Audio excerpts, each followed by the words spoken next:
Hello, everyone. I'm Christine Johnson. And I'm Vladimir Dutier. Thanks for joining us. We're learning new details now about the deadly Germanwings plane crash in the French Alps. The New York Times is reporting that evidence from a cockpit voice recorder indicated one pilot left the cockpit before the plane's descent and was unable to get back in.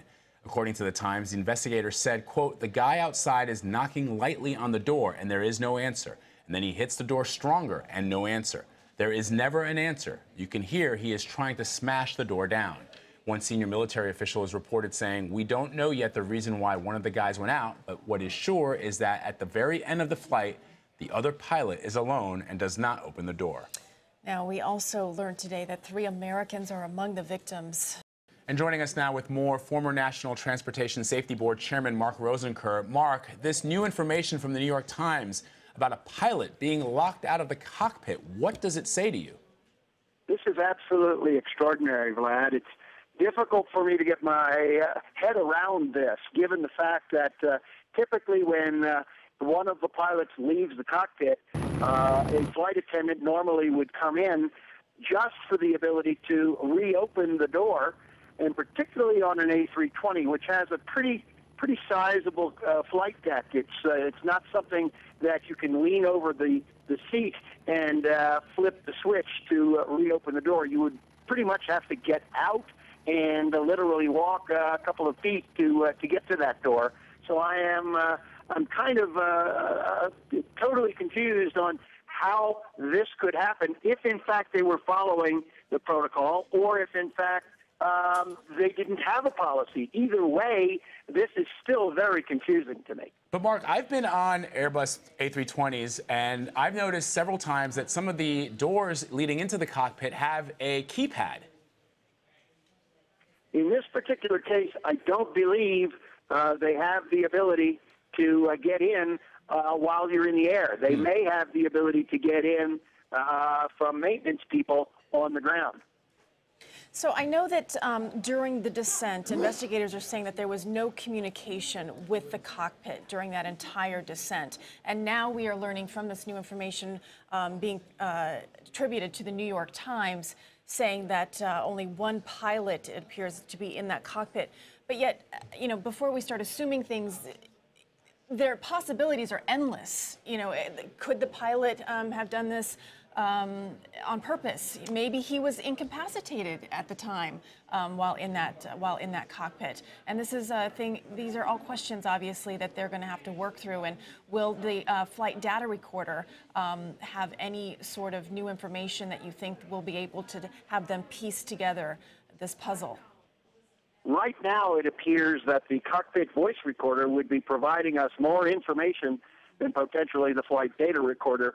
If this is true, in that an individual did leave the flight deck and locked the pilot out. We don't know if it was the captain. We don't know if it was the first officer. And again, I am concerned about a leak like this without an individual from authorities specifically stating, I suspect questions are going to be coming fast and furious to the BEA to say, wait a second, is this the truth, or is this something which is just kind of speculation? Yeah, Mark.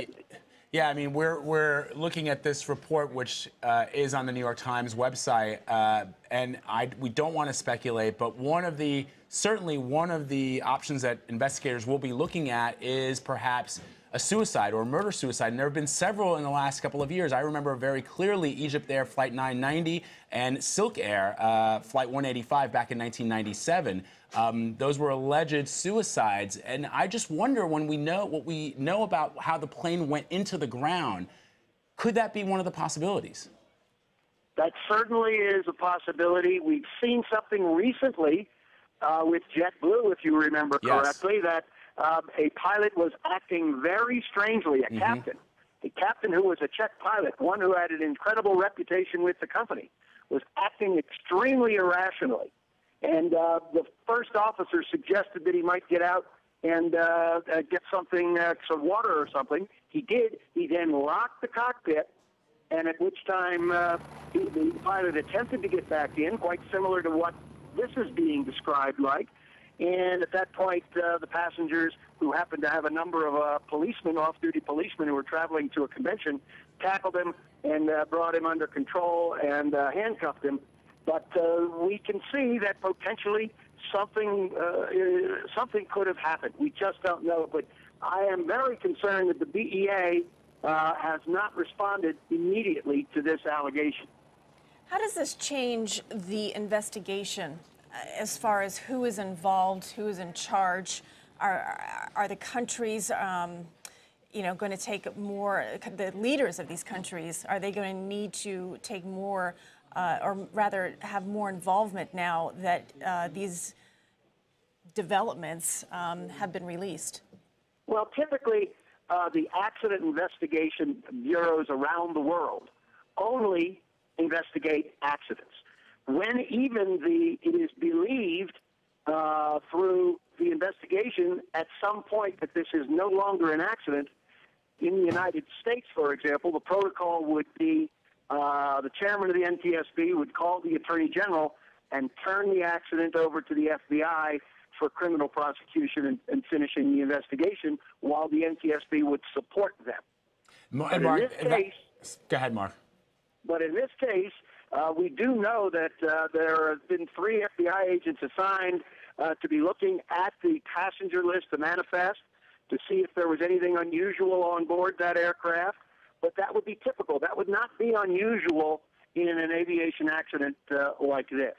Yeah, and we haven't heard much. There hasn't been much reporting on who the pilots, the co-pilot, or the flight officer, first officer was. I'm sure now there's going to be a lot of digging into their background on the back of this explosive report from the New York Times that the cockpit was locked before the crash, and one of the pilots, we don't know if it was the pilot or the first officer, was trying to get back into the cockpit.